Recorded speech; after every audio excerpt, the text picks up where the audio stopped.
Ladies, gentlemen, and non-binary folks, welcome to the creative world.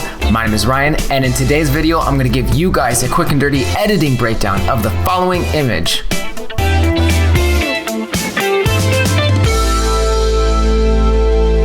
The first step, as usual, is importing my image into Photoshop. From here, I adjusted the crop ratio to have something a little bit more cinematic and what fit my needs. Following the crop adjustment, I did my usual skin retouching. For this, I used frequency separation.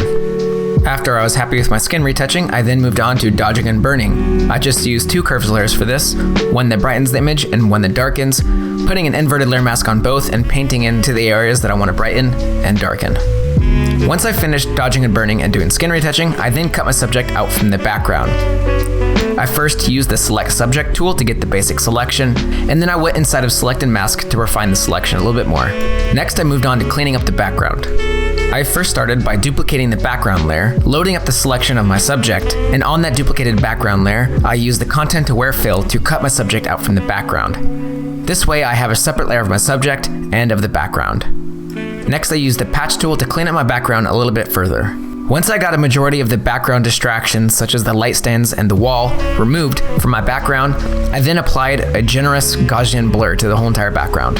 Whenever you apply a strong blur to an element in your image, you're going to end up getting a little bit of banding. To fix this, simply go up to Filter, Noise, Add Noise, and just add a monochromatic noise of about maybe 2 to 5%. This will usually get rid of the banding. Next, I added a nice smooth background gradient behind my subject. To do this, I just used a soft round brush, sampled the background layer, increased the brightness a bit, and then just drew across the bottom of the screen. I did this to help add a little bit of visual interest to the image. So the rest of what I did here heavily relies on the usage of my new Flying Rocks asset pack. I played around a lot with the size, the scale, the shape, and positioning of these various rock elements, putting rocks in the foreground, putting rocks in the background, and just trying to find a pleasing shape to the rocks that was cohesive, but also yielded a very strong silhouette. There's no right or wrong when it comes to this part, but just play around with something that looks good from a distance. When I first dragged in the rock assets into my image, I used a hue and saturation adjustment to change the rocks to more of a red color to match the red lighting that came from below my image. A good way to establish depth here is by putting the smaller rocks in the background and adding a slight blur to it. Additionally, you could put some larger rocks in the foreground, darkening them a little bit, and also adding a blur to those as well. The play between the rocks that are sharp and out of focus really helps establish a sense of depth to your image. Once I was finished placing all of my rocks in my image, I then created another soft orange gradient layer and placed it in front of my subject. Additionally, I created another layer where I painted in a little bit of light bloom using just a soft round brush and sampling some of the colors from the image and setting that layer mode to screen. Between these two layers, this helps blend in the rock assets with the original image. Following that, I created another layer and set the mode to color dodge. I then wanted to add a little bit more of a color contrast inside of my image since it's mostly monochromatic. To do this, I used a soft round brush, picking a blue color, and just painting in on some of the areas of the shirt and the mask and the hair. This effect can be pretty strong, so once you're finished painting, it's a good idea to dial it down a little bit.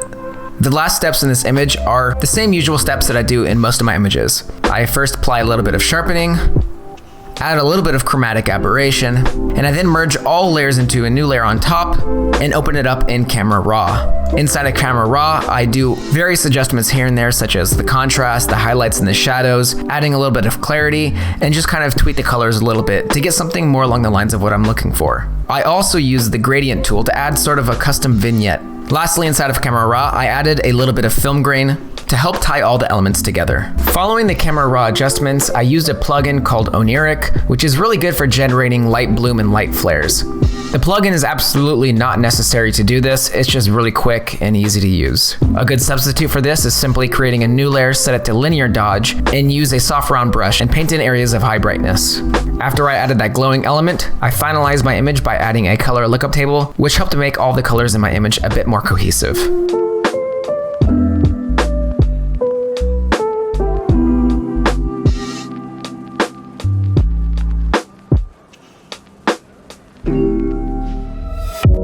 Guys, thanks for watching. If you liked this video, maybe give it a thumbs up. If you have any questions at all, let me know in the comments below. And if you want to see more content like this in the future, consider subscribing. And until next time, stay creative.